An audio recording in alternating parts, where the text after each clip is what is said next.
Hi everyone, welcome to North and South Podcasts. This is Tim speaking. This is going to be a Wellbeing podcast in association with Hope Street. And I've got a good friend of mine, Kev Mc, the legend. I know people say I call everyone legends who come on, but Kev is a genuine legend. So Kev, you are a martial arts coach. How did you get into that? Started really getting into martial arts when I was 18. I think I just finished playing footy. I got disillusioned with playing team sports. I think because I was the goalkeeper, I think the team that I always played for were always terrible, so I always got the blame for everything. So you're getting beaten, you're the goalkeeper. We were getting smashed every week. I thought, I need to try another sport here, one where it's just me and I can concentrate on me, and if it goes wrong, it's my fault. I think it stems again from probably what most fellas my age got inspired from, was watching Kickboxer and Bloodsport when we were younger. I think I was watching Bloodsport when I was like maybe 10, 11. And then it stemmed just from wanting to be like Jean-Claude Van Damme. It's funny because when I was really young, we used to watch, it's a different thing now, isn't it? Because people have got all these streaming channels and all that, but back then you had to get a video from the video shop. Or the video van, do you remember? Or the video van, yeah. And I remember Bloodsport and Kickboxer were big things, and Van Damme did a new movie every year, didn't he? Yeah. And I remember watching China O'Brien, and me and my mates doing martial arts in the garden. But there's a bit of a difference between watching films and going, oh, that looks exciting, and messing around with your mates to actually getting into it as a discipline. So did you actually start going to classes? And yeah, I went to a club called Mughal Kickboxing Club, obviously in Mughal, but I think I was there for maybe a year or so, but I wanted to fight and they didn't really push competition in that club. I think I entered a competition, I think without the coach, without telling the coach, because he didn't push it at all. So then that led me to finding somewhere that pushed competition. So I ended up joining the martial arts studio on Long Lane, but luckily they had an affiliate club right by ours in Lydia, so that's where I ended up going. I think the only reason why I wanted to do martial arts or get into fighting, because it was terrifying. Something that's really difficult. Even before I knew about struggling, doing difficult things, I thought no one else is doing it that I know, and I'm the only one sort of my friendship group that's going to do it. So I thought it's going to be me that does it. It's funny because I went to a few jiu-jitsu classes when I was in, I think, year 9 with a friend. We just went in the summer halls and then we stopped. But you do a few lessons and then it emerges, doesn't it? This idea that, whoa, this is uncomfortable. This is hard. It's amazing. But there's a discipline side to it and a commitment side to it, which if you separates the wheat from the chaff, it's there's a load of people who probably start playing guitar and then, after a few weeks they stop, but there's a big discipline dimension to it, and I think, as you said, for a lot of people, that discipline, that self-discipline, it's a real important part of their self-development. Is that how you found it? Yeah, and same with the resilience as well. I think even without knowing, I thought, this is really difficult, I have to stick with it, because when you want to just prove something to yourself more than, it wasn't really for others, it was for myself really. This is a difficult task, you need to do this, and just structure during the week as well, something to do during the week after college or work. I couldn't just go home and sit and watch the telly. I had loads of energy, thought, right, I can get out the house 3-4 times a week and do this now. Yeah, that's good. And I think as well as that, society's a lot more complex now, isn't it, in terms of computers and phones and things vying for our attention, and to go to somewhere, I go to Hope Street every Tuesday, the Wellbeing group I go to, and I go, that's part of my weekly routine on the Tuesday. I look forward to listen to people speaking, people like yourself, etc. And that discipline in the week of finding things that mean something to you, it's a big well-being positive, isn't it? If you get it right and you find what you're into. It's a big social thing as well. I found I'm out socialising there every night, and that's a big buzz. Not many people get to do that. Some people may just have to have the weekend, whatever hobbies, or if they go out or whatever. But I'm socialising every night now, and have a Saturday morning as well. So that's a big boost as well, I think. Just working with people, but also when you've got a commonality, a purpose, that makes it better. I mean, we did a stall in Ormskirk. All the areas we're talking about here are in North Liverpool or just north of Liverpool to anyone from further afield, but I went to Ormskirk, where Hope Street is based, the charity group I work with, and we did a stall on Sunday, and he had like live music on in Ormskirk. Oh, it's the festival, wasn't it? Yeah, the festival, yeah. So speaking to loads of people, and you know, with lockdown, and my son's nearly 3 now, I thought, God, when was the last time I listened to live music? You know, it was great, but you do get that meaning from things, don't you? And the chance to meet people who you like, and you know, I think that's great. So doing it as a student, if you like, is one thing. The coaching is another thing entirely, because I go to like yoga, Pilates and stuff, and I often look at the coach or the person running and going, they're good. There's pressure to be good when you're a coach. So how did you make that transition? I never wanted to coach jiu-jitsu or grappling or martial arts properly. I always wanted to just compete, train. Yeah. Training was always just my thing that I did. Yeah. And then sort of when we were coming up to opening the gym, I was a little bit hesitant, because I said to Sophie, this is my partner, I just like having training as my thing that I do, as my way of just relaxing. Yeah. But then it was there that gave me the big push to really do it, because Yeah. I've always coached. I've been coaching fitness and fitness classes and personal training since I was 18, and it's just like, again, I think I'd always wanted my own place. And when we were about to buy a house, but it fell through. It had a big sort of garage space that I was going to do one-to-ones in there, but that fell through. So the dream of having my own premises fell through, and then there it was when we sort of decided to open our own place. It was there. She went, you've always wanted to have your own place, do it. So if it wasn't for it, I may not have done it. Yeah. Gone to the gym. Sometimes it just takes that little bit of positivity or someone else's perspective to change things, and we go through life, don't we? And I mean, I suppose when you're young it's different, but now when something happens now, or an opportunity comes up, or someone says something, I really listen to it now and think, to what extent am I closing my own mind off? You know, what's this person got to say? It just opens your eyes. Now, you've got your own place now, which we'll get to in a moment, but you teach 2 particular martial arts, and they are Brazilian Jiu-Jitsu and grappling. Yes. Now, I've watched some videos of these, and I've heard people talk about BJJ as being the ultimate sport, and in terms of martial arts and defence. I know you say, well, it's one of them, because I think you're sticking up for grappling and other things, but what are those 2 disciplines like, and what are the differences between them? So, for those who aren't sure of what BJJ is, or Brazilian Jiu-Jitsu, it looks like judo. So obviously I'm going to reference 2 Olympic sports, which is judo, which a lot of people are probably familiar with. You'll see 2 people wearing a kimono or a gi, so they'll have a jacket and pants on, and they're pushing and pulling each other. And a lot of people don't know what wrestling is, or freestyle wrestling, not pro wrestling like WWE. So these are 2 sports. So we always start off on the feet. So in BJJ you can use the jacket, you can use the pants, you can grab the pants, you can push and pull. So then once it gets taken to the floor, it continues. Unlike judo, where let's say one guy throws the other and they'll score the ippon, the win. Like judo stops at that point. Yeah. But then in jiu-jitsu, we continue until like there's either a points win or there's a tap out. Then in the grappling, we just call it grappling or submission grappling. It's 2 different sports again.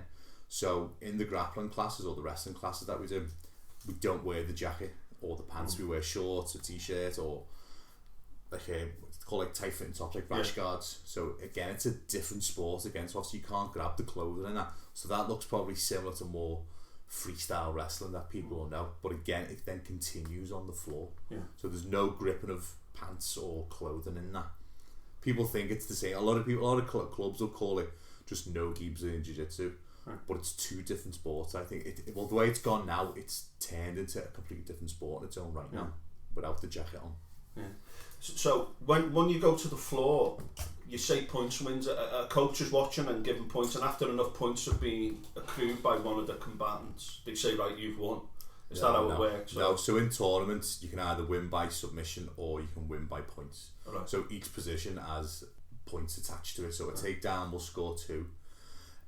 Passing the guard, which means, let's say if someone's on their back and their legs are in front of you, you've got to get around their legs to score, so you'll score 3.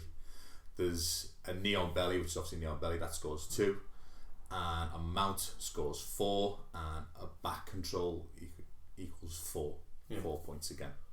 But if it's not points, it's just basically a yield wins it. So comes down to. So there's some competition now. There's a real big submission only scene where there's no points involved, and again, it may just be 1 10-minute round. Sometimes they'll have a judge's decision attached to it, or sometimes it's just classed as a draw if there's no submission. It must be psychologically very hard though if you're under the caution thinking no, I don't want to submit. You know, that's building your resilience, isn't it? But I enjoy my limbs and I like breathing as well. So I mean, it's the ultimate form of self-defense, isn't it? These kinds of things. If you know, if anyone comes at you in any fashion, you can deal with that by becoming an expert at these things as well. But I watched a guy, Eastern European guy, doing some grappling. I can't remember his name now because it was a couple of weeks ago, and he basically got into a position where he was on top, and every attempt that the other guy tried to get away from that, this guy just dealt with. Yeah. And I just thought the balance, the mental kind of composure, I was just like quite gobsmacked by it. But it's like most things, you look at things superficially. When you actually watch carefully, you realise like the a lot of intricacies. Yeah. People think it's just two fellas rolling around on the floor and they go, I'd just stand up if that was me. Yeah. No, it's not happening. yeah.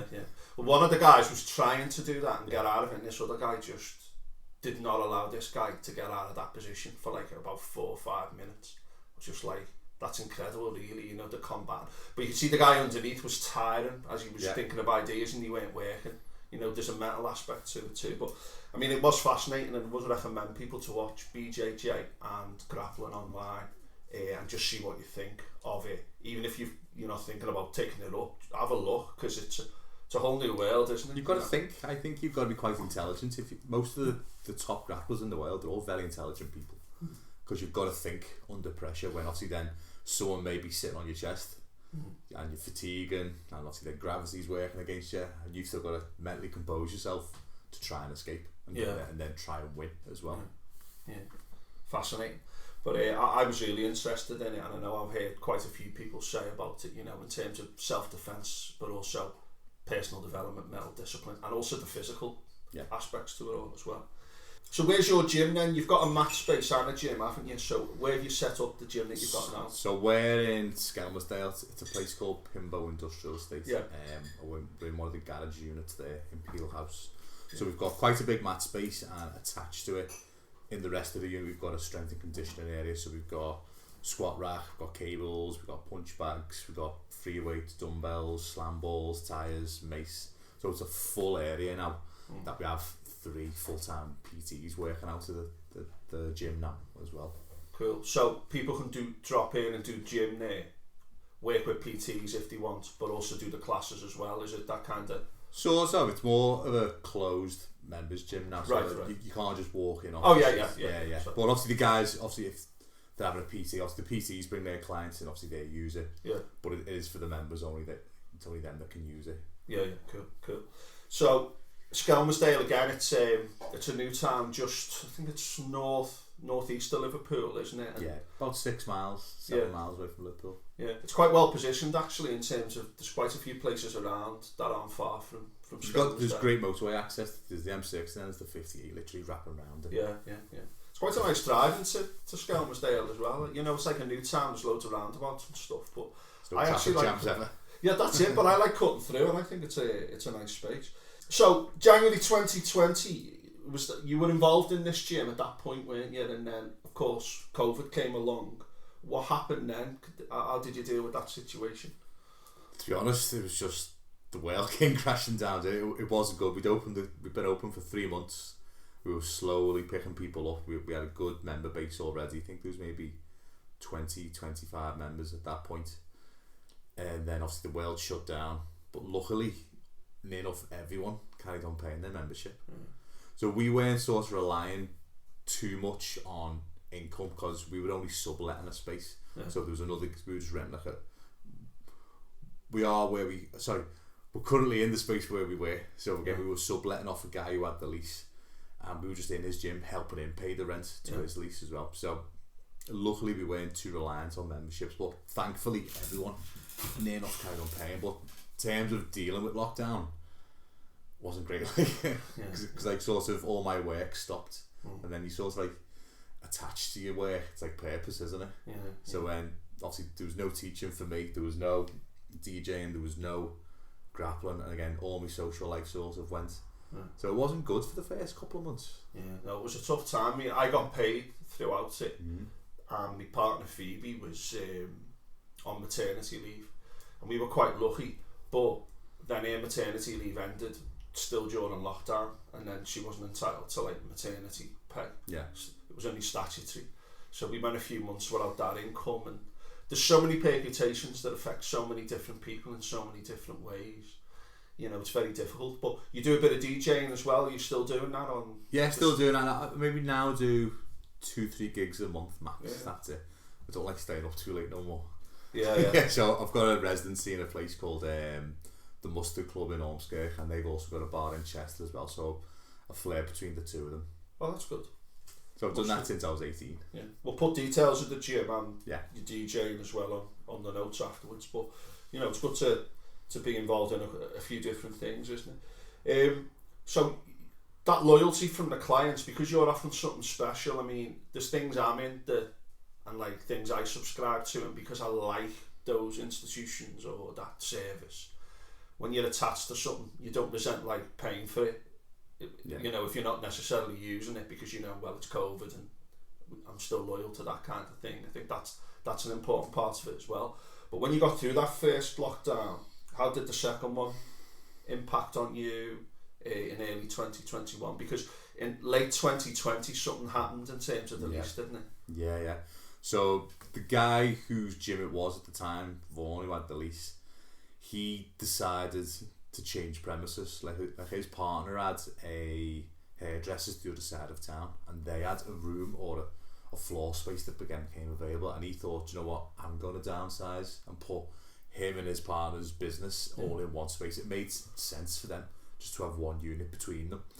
So then the opportunity then to take on the whole unit ourselves was there. And again, this is what we probably always wanted, because if we were going to stay in the unit where we were thinking at some point we're going to have to move, because we're going to get too big, because we just want our own. We want to be able to do what we want to do without sort of asking, is this okay, is that okay? So then he went, I'm leaving, do you want to take the lease on? So we spoke to the building manager and it was all fine. And my business partner John, he was a bit hesitant at first. He went, there's going to be another lockdown, we just know there is. Like, we both knew it, but I went, it's fine, we will then be entitled to every single grant that's going to come our way. Because obviously I'd researched it, I asked Vaughan what he got, I asked the building manager what we'd get, so it was fine. I just went, let's do it. Let's do it. Again, sometimes you can think of a million reasons not to do something, can't you? If you focus on those kinds of worries, and again, it's good to have that little bit of anxiety and to say, right there, we're doing the right thing, let's ask the questions. But you know, you had that foresight to get through it. So inevitably, probably a few weeks later, the second big lockdown come in. There'd been another minor one in between the first and the second, and you did get government support to help you through that time. It was a big blessing in disguise, really, that all that government support and lockdowns, really, because with all the money, we just kitted out the place. Again, we decorated it all, we put all our brand new equipment in, so it was a real big blessing in disguise, COVID, really, for us. I know some businesses obviously went by the wayside, but it benefited us, because without the lockdown money, we'd probably still just be chipping away now, improving the unit now slowly. But literally from Feb onwards, we'd kitted it out with that first load of money. We just done it all in one go. Yeah, and at the end of the day, you know, during that crisis, I mean, that's a huge positive. You've got jobs created, you've got a service created that offers something different for people, and you know, Skelmersdale as well, it's often thought of as quite a deprived new town, etc. You're doing it in a part of the community where you can say, you know, let's make a difference. And I'm going to be speaking to a yoga tutor who's opened a studio in Bootle shortly as well, and I just think it's great to have that service on the doorstep in deprived areas, and also anyone can access it. And it's a great place to get to, Skem, isn't it? You know, as you said, traffic's easy, etc. That's brilliant. And obviously you've had a few ups and downs. Now you've got a fully kitted gym, you've got your own place, but you know, again, people might watch what grappling is and BJJ, and we've alluded to some of this before, but what do you think martial arts offers people in terms of the whole package, particularly what you might offer? What are the kind of things that people might get from it? I've found with our place, it's just the sense of community. Yeah. I think because we've got such a diverse group of people in there. There's literally got prison officers, bodyguards, farmers, students, and again they're all mingling together. And a lot of them, it's just their way of escaping the world for a couple of hours. It's like a lot of them, it's a bit cliche to say it's their happy place. I know, like obviously the house is their happy place, but or it's like, you ever seen remember Cheers? Yeah. It's like the place where everyone knows your name. It's like, it's that little like community there where everyone just comes and everyone's just dead happy. And again, it's a lot of people come to us for different reasons. Some of them enjoy the discipline side of it. Some enjoy the health and fitness side of it. Some people like just to come have a scrap. Again, it's just in some people just to come have a scrap, like legalised fight club, just to let a load of energy out. And again, it's just building people up as well. So we've got a load of, one of the big goals for the gym was, or like a mission, was to get the younger people from SCEM involved. And we've got now, I think, 6-7 lads from the town that are all under 18. And we've got 2 of them now that are our assistant junior coaches, so we're developing them as little coaches as well. Even if they may not have a goal to go into coaching full time or later on, we're just developing their communication skills, their confidence skills. So again, I think the other week we took on our second one, so he doesn't pay for his membership no more. He helps us twice a week and he has full access to the place. So like next week he's got to lead the warm up in the junior class. Again, it's just developing his confidence. That's brilliant. Yeah. But I always think it's great, you know, like anything that gets set up anyway, when you kind of tap into the immediate, people come from around, but when you tap into the immediate environment and also working with young people, the benefit of that further down, not just what they're getting now, is incredible. For him to be leading the session, that's also good. I'm just going to throw this out there, but you know, that you can get a lot of funding to support underprivileged people doing things like this, and you know, I'm setting up a CIC at the moment to do with like helping underprivileged groups. It'd be great to look at options with your gym about getting funding. I don't know where to look for it, or I've tried just googling like funding, but I don't know where to access it. Well, I'm doing something at the minute which I might be able to help you with moving forward, but that's good investment in people, in social capital, isn't it? You know, I can think of a lot of people, and I'm not just thinking about like underprivileged and like the lads who can't be bothered with school. You know, it's a little bit of a label, that, isn't it? But to get people who maybe can't find what they're into and say, is this something that you like? Again, it might not be for everyone, but to open people's eyes to things. I mean, I started meditating during lockdown 2.5 years ago. I'm doing it every day now, and it took that COVID to get me to do it with discipline. And if I think of some of the opportunities I've had through life where something just happens or a door opens, if you give someone a door to something and then that can have a big impact on their life, you know, I think that's fantastic. So just be around like good role models, right? I think especially for the young lads in the gym that we've got, because some people may think of where they're from, they're literally surrounded by, I was like classed as a gang of highly functional individuals, because like a lot of them have got their own businesses, so they're surrounded by just positive, especially male role models. There's a lot of positive male role models in our space. Again, we have like Sean, the young lad, he's like 16 and he's mingling with Farmer Pete, who's a 66-year-old farmer, and he's hanging around with him, he's learning off him, he's listening to him, he's just learning his life experiences, he's just in this great environment. So that's like the big goal, to create that big and great environment for people. Brilliant. Now, you also offer a few other things at your place as well. So you've gone into things like hypnosis and mind coaching. Now, I've spoken to a couple of people in the past who've done hypnosis, and I've spoken to people who offer counselling and coaching services. I'm going to offer more, but what do you offer then at your place? How do those two things work? So I offer mind coaching and hypnosis sessions. I've recently been getting into it now. Been doing it now for about 6 months now, 6 to 8 months now. But it all stemmed from martial arts again, my own experiences. I was finding when I was competing in Thai boxing, felt like I wasn't pulling the trigger in fights. I was like one of the better guys in the gym. I was like, we had a good stable of fighters at that time. We were all doing well. I classed myself as being a big part of their success as well, helping them with training, etc. But I just couldn't pull the trigger during fights, and I thought, there's something wrong here. And it was again just an older guy, one of my teammates, one of my mates. He went, "I've thought about mind coach." I was like, "What's that?" This was 9 years ago, so I didn't have a clue. Yeah. But I knew who the said mind coach was because he dealt with a lot of sort of well-known fighters at the time, and he still does. And he went, why don't you book in, go see Vinny. This is Vinny Shawman, who I've ended up again learning loads from, so he's now one of my teachers now. And I did, what did he call it? His 4 Weeks to Freedom program, and we found out basically what was holding me back, and it was focusing on what I didn't want. Because I think session 1 he went, okay, so what do you want from this? I think I said, right, I don't want to not hold back in fights, I don't want to do this, I don't want to do it. He went, okay, you've told me what you don't want, tell me what you want. I was like, whoa. And that was like a big eye-opener for me, that. And then I'd always been interested in what Vinny did, but I didn't have sort of time to commit to it because obviously I was in uni, but we'll touch on that later. And then the chance came during lockdown. I always thought if I wanted to get into mind coaching, I wanted to do it from Vinny or his teacher, Kev Mc. So they did, I think it was like a 4 or 5 day online one. This was during lockdown. So that was a big sort of way to get into it. But I found the online learning environment probably wasn't the best for me. Because I like, obviously I can ask questions quicker, you can sort of like butt in, so to speak, a bit quicker, can't you? Compared to maybe a 15-person Zoom meeting. So about 4 months ago, Vinny Shawman, he did his first training weekend for hypnotists, and I was straight on it, straight away. So I'm now one of the Shawman Solutions certified hypnotherapists now. Yeah. And hypnosis as well, I've addressed this in a previous podcast, but people think it's about like getting people to do stupid things. Look into my eyes, around the eyes, You're under. Yeah.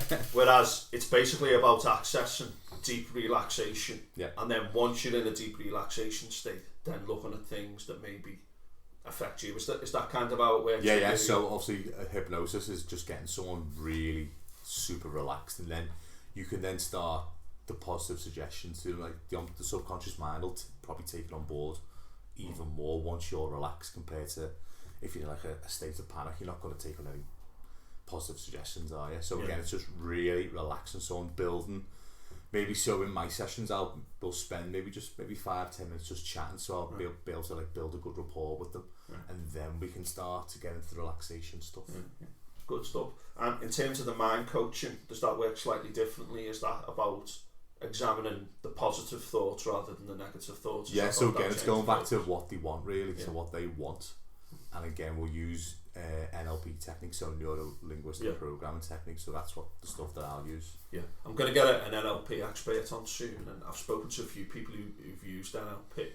But NLP, basically, if you look at people as having different sub-personalities, we have this kind of chattering monkey brain, don't we, which helps us in terms of evolution, but doesn't always help us in terms of our day-to-day living, who's constantly negative. And well, it's there to keep you alive. It's there to keep you alive, but you can't let it dominate your life. Yeah. Neuro-linguistic programming basically says, how do you talk to yourself? How do you think? How is that impacting the way you behave? And then you can think about changing those things. But I found that since I had a bit of a mental health crisis in 2007, I've got into all that kind of stuff and researched it. And again, some people say, people think, you do that and then you're healed. No.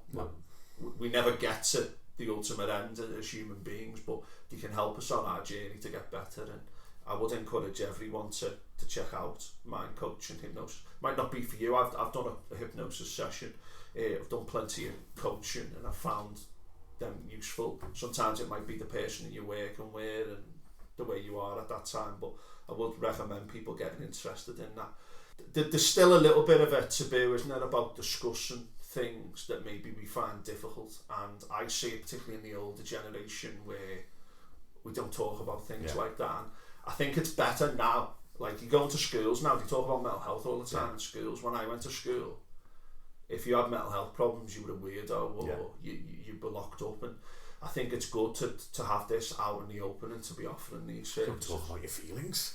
We're British. Yeah, we're British. Keep it locked up. Yeah. Keep it locked up. But so, do you offer hypnosis and mind coaching through the gym, or is there a website? Or you can contact me on Instagram. Yeah. We can do it that way. Yeah. But I do offer face-to-face, and I do offer ones over Zoom or FaceTime, etc. as well. Yeah. It works exactly the same. Yeah. I think I prefer the face-to-face ones, but I know obviously some people's schedules, they can't get to me, or sometimes the gym, there may be PTs going on, so it's not ideal. Yeah. So most of my ones are done online. Yeah. And again, it's down to the person, isn't it? Because some people might think, well, I don't really want to speak to someone, and I know that some online counsellors say, you know, we do it online. If you don't like that counsellor, you want to leave at any point, you can just do it and we'll rearrange. So it's about finding out what works for people, doesn't it, depending on their situation. We met through teaching, and I've spoken to a lot of people before. Steve Reed, who's been on before, I'm getting a couple of people on who've changed careers recently, a bit like yourself. You're making a transition from teaching to full-time coaching and the other services you provide, and there are probably a lot of people listening to this, and probably myself 10 years ago would think, oh, that sounds like a big change, you know, I want to follow my dreams, but it's difficult, and what if this doesn't work, and what if that doesn't work? And what kind of advice would you offer for people looking to make a change in career or their life's purpose, if you know what I mean? Like I said, I've had all them thoughts. Like, yeah. I wanted to touch on it. Them thoughts are there, like we said, to keep you alive, aren't they? Yeah. Like, whatever, like, going back to when I thought, should I open the gym or not? Because your brain's there telling you, oh yeah, don't do it in case you fail. And if you fail, you'll feel these bad feelings. So if you don't do it, you'll be okay. Yeah. I'd say, obviously, make sure you've got a plan. Yeah. I'm doing this slowly, because the gym at the minute, there's a good full-time wage for one person there, because there's two of us, we split it, so I can't go full-time as such with the gym just yet. How long was the gym for? 2 years. So like, my goal has always been the gym will be my full-time job. Yeah. But I'm only now at a point where I can drop a day teaching. So like, I'm lucky that I work on supply agency, so I can pick and choose my days. But again, I'm starting off with one day, and then I'm going to develop it from there. So again, I've thought about this for it. It's been in my mind. I've pictured myself being a full-time coach, pictured myself doing the things that I want to do, but it's not a fast thing. I've realised this. It can't just be done overnight, because obviously I've got a mortgage to pay. I like going travelling. There's a certain way that I like to live, and I need money. So, and the jiu-jitsu gym can't provide that for me. So I'm starting off with one day, and again, I'd recommend to anyone, do it. Yeah. Again, it may take a while, it may take 6 months, it may take a year, but do it. Always have that plan and picture yourself doing what you want to do, and it will come to fruition. It's coming to fruition now for me. It's coming now. It's took 2 years to get to this point, but I'm now doing it. Yeah. I think it's important, isn't it? You know, you sometimes get like watch a video or listen to an inspirational speaker talking about like making that change, etc. But the first change is the directional change, and as you say, it's that initial thought. Yeah, you visualize yourself being successful, and then you say, right, what do I need to do? Yeah. Be prepared for setbacks and come up with a plan that's realistic. So it's like a smart target, isn't it? Like, I'm not expecting this to happen overnight. It may take a few years and see how. The smart targets are brilliant. Break the goal down into little tiny goals, and then you can progress to the next one. Because I think some people, I was listening to something that Jordan Peterson said.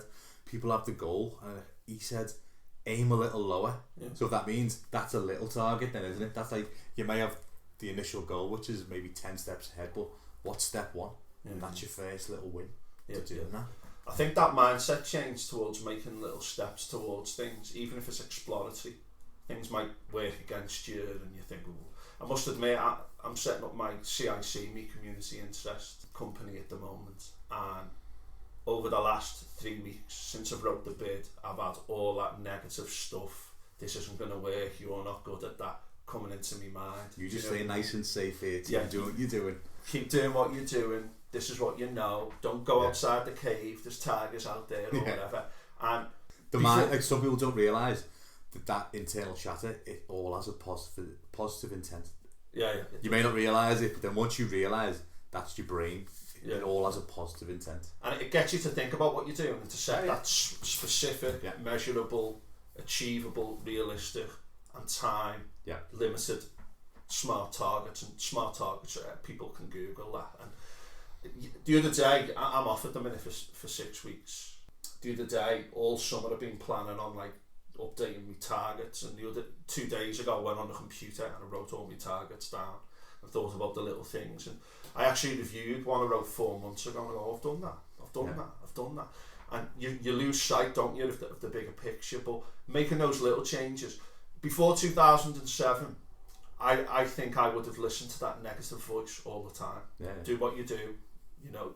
And since, you know, I had that little bit of a crisis, I've kind of come out the other side, and now I'm like, right, it doesn't mean I'm not negative sometimes and I'm not overcautious and I don't get anxious. And again, there's positives to that. But you've got to say, right, that's good, and this is something that I'm into, this is something I'm passionate about. And I need to, and it might just be, for some people, I've used this example before, for some people who like want to change their health, it might be having one apple the next day, and then the day after that having another apple because they don't eat any fruit or veg. That might be your target, and you do that, and it's that small target. It might be for some people going to a martial arts class, and you might not like it. Okay, well, I don't like it. They might go and go, this is something I'm into, you know, this is something I can get something out of. So, you know, everyone's different, aren't they? And that first step, coming up with a plan and being positive, it doesn't mean you're stupid and you're careless. It just means that you see the positives in things. Because we all know, think about the positive people in your life. Do you want to be with them?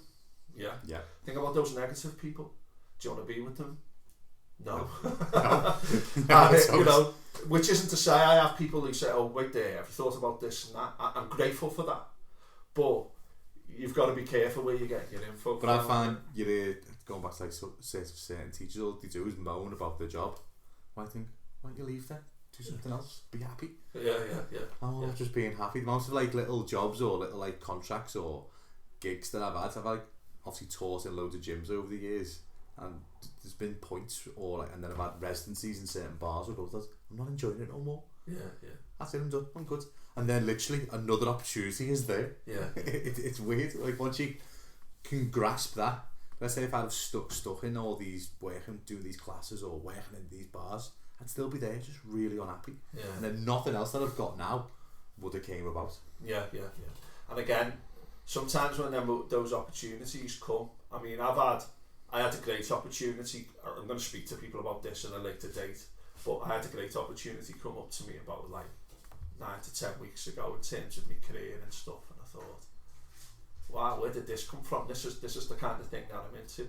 But it's important to see those things and to take them. And again, you know, people are getting older and you think, oh, I've always done this. I think the older you get, the harder it can be to change to an extent. But I think you can be changing, you know, your last day on earth, you can be making changes to your experience, can't you? And it is hard, that negative mind. It's very powerful. And, you know, that's why we're here now, because we didn't roam around, you know, saying, oh, maybe we can try this food instead of that good food that keeps me alive back here and all that stuff in nature. So change is good. Change is good. It is. Variety is good. That's why I do, like, the amount of like little jobs that I do. People like say like, oh, what do you do for a living? I go, well, this and this. I reel off about 4 or 5 different things, because there's lots of things out there to explore and experience. And you find a lot of people will have that same job for years, or they'll stay in the same school because it's safe. They won't like venture out. There's a big world. There's a lot of things that I want to experience. I think a lot of things that I want to learn as well. That's why I'm constantly doing other things. It's not because I'm unstable or I get itchy feet. Like, why not try that? I think that's brilliant. I couldn't agree more. But one of the things I've had a few people who've like left teaching and that's because I know a lot of teachers. But teaching is a great job. And like, I love being in the classroom. I love the interaction with students. It's a tough job. And I think that, you know, I'm 45 now. I think when I was 25, my view on teaching now is a little bit different. But you've got to look for opportunities and not just. I always use the story of Plato in the cave, where if people are born looking at shadows on the wall at the back of the cave all their life, and then someone says, look over your shoulder, there's the real world out there. See those people? Yeah. They're the real people. You're just looking at the shadows.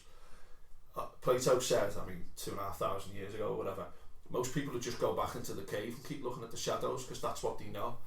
And you've got to be aware. I often use that to myself and to other people. Think about what Plato's cave, the story of Plato's cave says. There's things going on that you don't know about. Yeah. And go and check them out. Yeah, go experience it. Now, you made a big change when you were 28, 29 in terms of doing a university degree, and obviously I think they say education's wasted on the young, don't they? When you're young, you don't always appreciate things. Like, I look back now and go, oh, I wish I'd have learned a language when I was a kid and learned an instrument and all that. So how hard was it for you at 28, 29 to make that decision to do a degree and to carry through it? It's something that I'd always wanted to do. I always wanted to go to uni, but I didn't do particularly great with GCSEs. Yeah. And then that's just then grilled into you. Oh, if you don't get your GCSEs, you can't go to uni, you can't do anything. That's it, your life's over. Yeah. I think with some teachers. And then, what did I do? I was working just in gyms, I was lifeguard, but luckily there was another lad that I was working on poolside with, and me and him were very similar.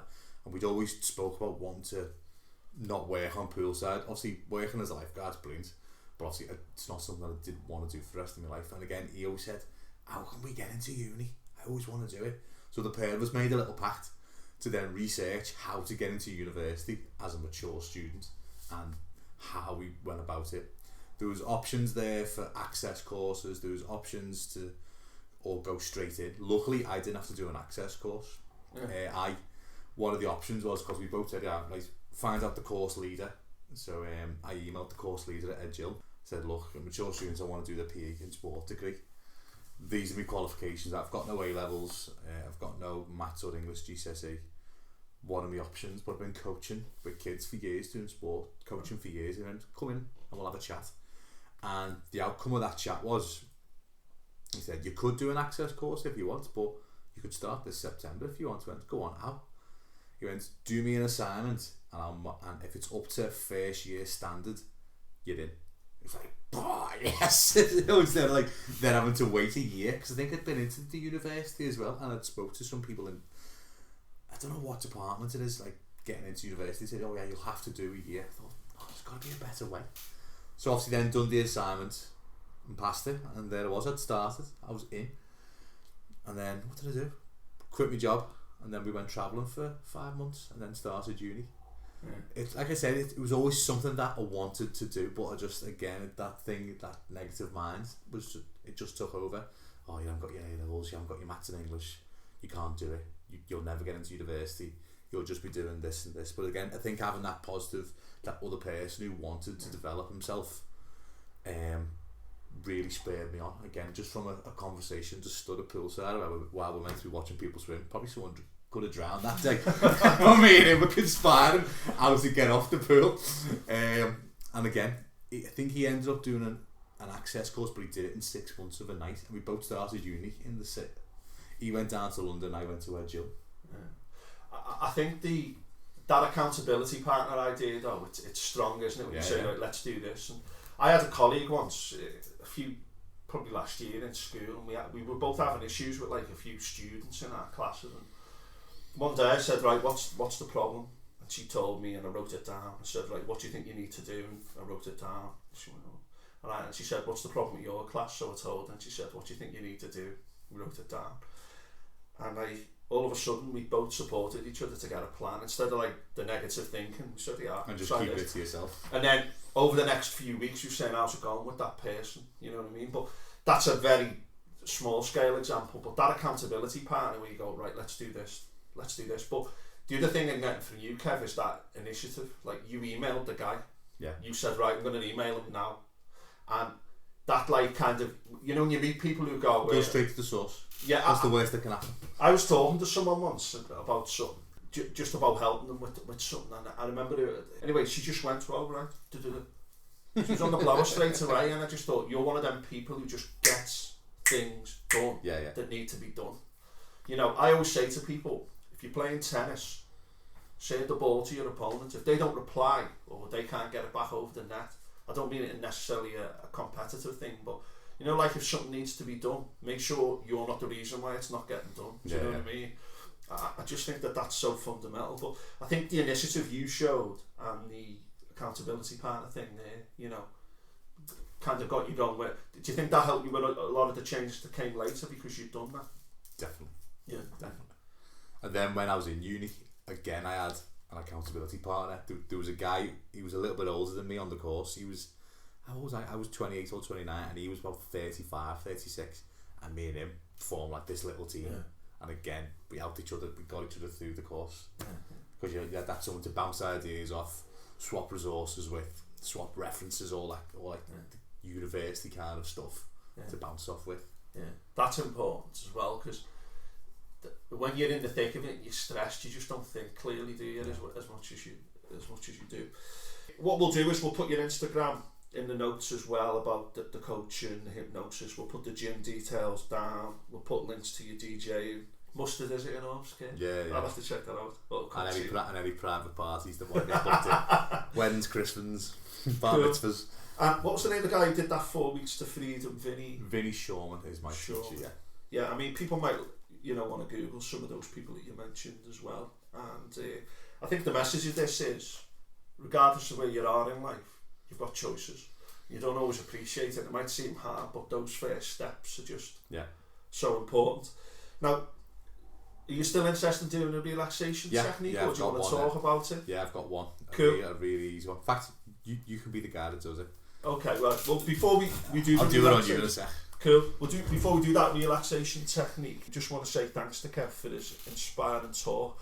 I've actually been in a funny mood this morning and buzzing now after that talk, so you cheered me up, Kev. But this is about people taking responsibility, taking the initiative, coming up with a plan, having accountability partners, and looking for those opportunities that come your way. And you know, often things are hidden in plain sight, aren't they? And you don't always see them. But Kev, I think you've really grasped the bull by the horns and made big changes in your life and made up over the coaching. And I wish you every success in the future. So tell us about this relaxation technique. Okay, this particular technique I learned it from Vinny. This was actually the first thing that me and him did on his 4 weeks of freedom. So I'm in his office, and right, before we do anything, we're going to do our first technique. It's called Hahalo. A lot of people may know, I don't even know what the word means, but that's just the name of the technique. So this technique is about calming your mind, calming your nervous system, and opening up your peripheral vision. Because if I find whenever, let's say, people go, oh, it's that tunnel vision, or couldn't think, whatever, a lot of your peripheral vision closes, and then you just so you can't then, so what you touched on then, open up your eyes, open up your vision. So do you want to do this one? Go on, Tim. Okay, Tim, so put your stuff down and stand up for me.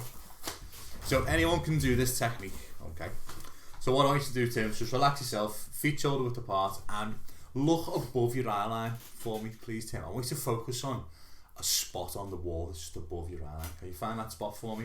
Yep. Just look directly at that spot. That's all I want you to do. Just relax your shoulders and just relax your breathing, and just focus on that one spot above you. Okay, that's all I want you to do. And just nice, steady breathing.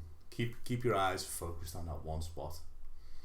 So you can do this one as well. You can change your breathing patterns as well. Some people like to just do normal steady breathing, or you can do a nice slow breath in and a nice slow breath out. So do a 4 in, 4 out breath for me, please, Tim. Still focusing on that one spot. Okay. Good. Keep going. So what Tim's doing now, he's breathing in for 4 and he's exhaling for 4, and he's still focusing on that one spot. So change your breathing slightly now for me, please, Tim. Go 8 in and 8 out now for me. Still keeping your eyes on that one spot above your eye line, everyone, if you're going to do this at home. Good. Keep going. That's right. More of that. Now just go back to a normal breathing rate now, Tim. I want you to imagine now, Tim, that you can see all the way to the left and you can see all the way to the right. So again, what we're doing now, everyone, we're using our imagination. So we're imagining now that we can see all the way to the left and we can see all the way to the right. Good, well done. Still keeping your eyes focused on that one spot above, normal breathing pattern, and imagining that you can see all the way to the left. And again, we're using our imagination again now. I want you to imagine now for me, Tim, that you can see all the way to the ceiling and you can see all the way to the floor. Again, still focusing on that one spot above your eye line, that you can imagine seeing everything above you and everything below. Good, more of that, that's right. I want you to imagine now, Tim, that you can see all the way to the left, all the way to the right, all the way above you, and all the way down below. So your eyes are fully open. We can see everything clearly around you. You can see everything. You've got full peripheral vision. Relax, Tim. Relax, good. Cool. Look at your nice little trance then, that was good. I was loving it. How did you feel? Feel relaxed, feel calm?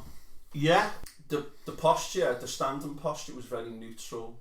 I looked at the spot, and then because you're saying to me, do this breathing, you're completely focused on the breathing, and like all the chatter stopped. And then instead of looking at that one spot, I kind of just felt like I was watching a whole field of vision. Yeah, that's good. That's good. That's what you want. But you find, let's say if you find, like, let's say you've got blinkers on, you probably don't think so, you can't see what's going on. But then, like, if you see the blinkers get opened, you can see everything. So I use that a lot, particularly before I compete, and a lot of fighters use this as well, so they can see everything clearly. Again, they can see everything above, everything below, and everything to the left and to the right. That's especially important in combat sports, because you can then see, your subconscious will then see all the little micro movements that your opponent's doing. Yeah. But you can use this in any day-to-day life. Yeah, That's a technique. It's interesting, that gorilla thing. Have you seen the thing where people are throwing a ball around and a fella dressed as a gorilla walks across the screen?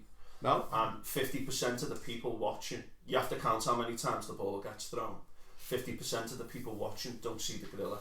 Right. And I heard another one that in a shop, now this might have been in like somewhere like New York where there's like just a square, you know, and everyone's behind, like whatever. But apparently, if you go into a shop and get something and the person in front of you ducks below the desk in front, that 50 to 60% of people won't notice if another person comes up.